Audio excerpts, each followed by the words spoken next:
Yo, what's going on YouTube? Welcome back to another NASCAR video. We are talking pre-race predictions and odds for the Alsco 500. That's 500 kilometers. That was supposed to take place last night. It did not because of rain. It's raining right now, so who knows if they'll actually get it in. But they're trying today, and we've got some odds for you guys if you're into sports betting or just predictions if you want to be right, or if you're fantasy leagues or whatever. So let's get right into that. Basically, I'm just going to disclaimer this, only bet if you are willing to lose money. Of course, only bet if you're of age and, again, willing to risk money, because you guys know how betting works. You can win some or you could lose, but I want to put my predictions out there. I don't want to be responsible, so I'm just going to put that disclaimer. If you go off of what I say and I'm incorrect, because I probably will be. But let's go through the odds for some big name drivers here that I think have the best chance of winning today, and I'll give you some long shots as well. So let's start Martin Truex Jr. He is 4-1. I mean, this is pretty obvious. I think he's run well in the Coke 600 before. He won it last year. He's good at Charlotte. I mean, he's good at mile and a halfs. It all plays in to him being 4-1. It's a pretty solid pick, I should say. Now, he has had some trouble. He was doing well in the Coke 600 this year. Ran into some problems early. He had to battle back. Then he didn't have a great car. Then he did. He ran out of time. I mean, there's a lot of factors, of course, that go into NASCAR. I mean, you look at Chase Elliott, you can see that. But Martin Truex Jr., he's going to be a solid pick, and he hasn't won, or he didn't win the last race. So, a lot of drivers don't go back-to-back, but he's got a chance. At 4-1, I think it's a solid pick. And you really could pick any of these top 3 guys, or even top 5. Chase Elliott, 5-1. Kyle Busch, 7-1. Bowman, 9-1. And Keselowski, 10-1. Any of those guys, again, you could pick. They've been solid. Keselowski's had a solid car all year. Now, again, like I said, most guys don't go back-to-back at the same track within the same week. So, Keselowski 10-1 might be a little bit bumped up. I would maybe stay away from him out of the top 5 guys there that I said, just because he won the long race. It's going to be a really, really short race this time, a sprint basically. I don't think Keselowski can get it done, but at 10-1, maybe you favor those odds. Bowman, Busch, and Elliott, these 3 guys, I think one of them will win tonight. Elliott, of course, has pretty much won every single race and then lost it because he gets turned, blows a tire. I mean, he's probably the best NASCAR driver in the field and in the sport right now. I mean, he's been solid. I think he's going to win. That's my pick tonight. 5-1, that's decent odds for him. Of course, depending on what website you look at, plus 550. Truex and Busch are also plus 550 on some other websites, but 5-1 odds, pretty solid for Elliott. And of course, he's been so solid in the field. The 600 Darlington race back before the season was suspended. I'm picking Chase Elliott to win tonight. Kyle Busch, though, he's always in the mix, right? He's always in the mix. You can't not have a race without Kyle Busch, and we saw that in the trucks. Of course, Chase Elliott won the trucks, which, again, I think helps him because he's already been on the track a couple of times. Now he's got an extra day off, and he won the truck race, so he knows how to win. Busch, of course, had problems in his truck, probably would have won the race otherwise, but, he has always got a fast car. Busch it's Kyle Busch. You can never count him out. So definitely putting those odds at 7-1, pretty good. And like I said, Bowman's been fast as well. Kind of like Chase Elliott, the Hendrick cars have been good. 9-1 odds for him. That's pretty solid as well. And he's going to get another win here eventually. He won at California earlier this season. He's been solid, been up in the top 10. I'd also recommend Bowman and any of the Hendrick cars, really. Taking a little bit farther of a jump, Logano and Hamlin are both 12-1. Those are good odds. Logano's won 2 races. He led stage 3 in the Coke 600. Took some no tires. He stayed out and won stage 3. He gambled a little bit, and it paid off for him. He's a gambling man. So is Hamlin, really. Both at 12-1 are pretty good. Of course, Hamlin didn't even get to start the 600 because of the ballast that fell out of his back end. So he is going to be fighting for, to actually win the race and be in the race this time.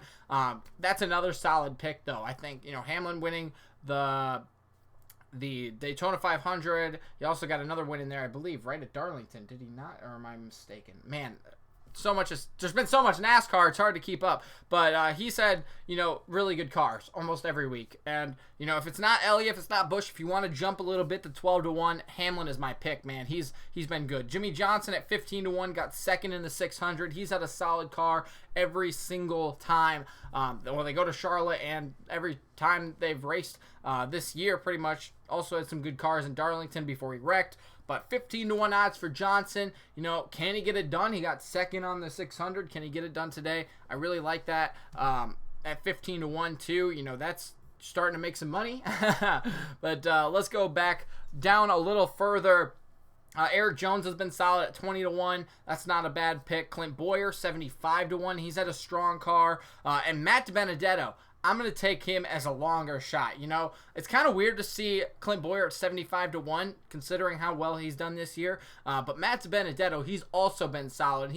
I say solid a lot in this video. I apologize for that. But he's been good. He's been really good. He was up there at Darlington. He was up there for a while in the 600 at 75-1.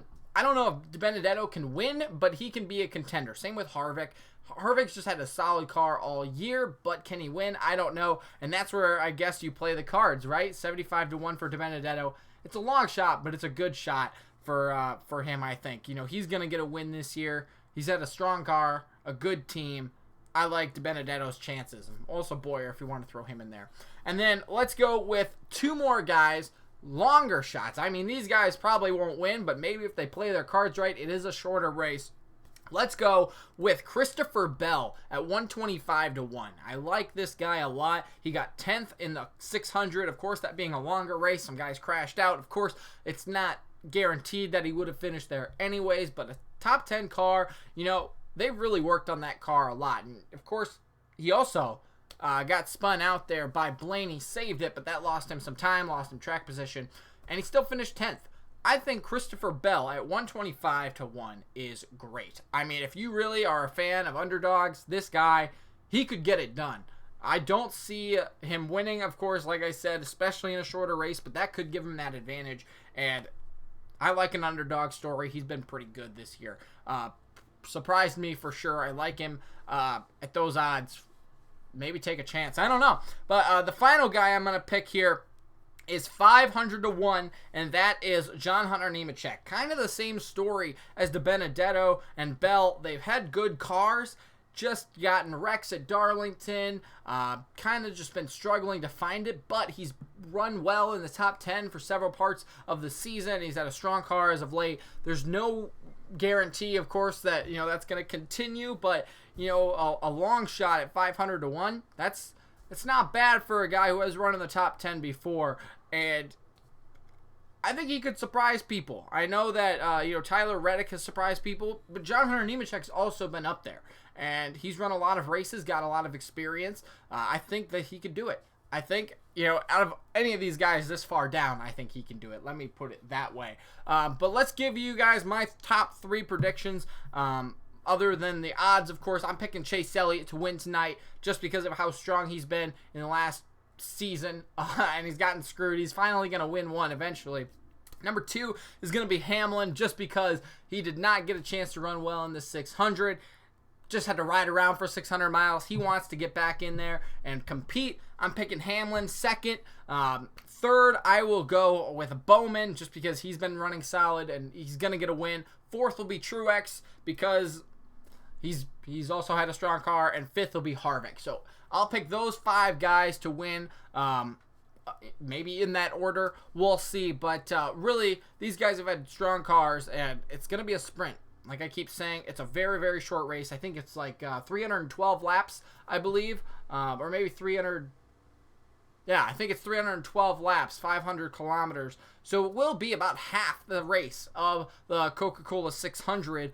And, anything could happen. We've seen these races in the last 3 weeks, or 3 days, with the Xfinity, the Cup, and the trucks. The last 50 laps or so get super aggressive. There's a lot of cautions. Anything can happen. So make sure to plan accordingly, that there will be cautions, there will be aggressive moves, and that's why some of those guys down a little bit deeper, they can make a big run for it and maybe finish well or pull out the win. All it takes is one pit stop, right? So that's all I got for you guys today. I hope you guys enjoyed the video. Let me know what you guys think about your picks for the race. And if you're going to bet, again, bet safely. But let me know who you're picking and why. You know, I want to know why. But that's all I got for you guys today. Make sure to leave a like, subscribe if you want more NASCAR content. We'll see you next time. Peace out.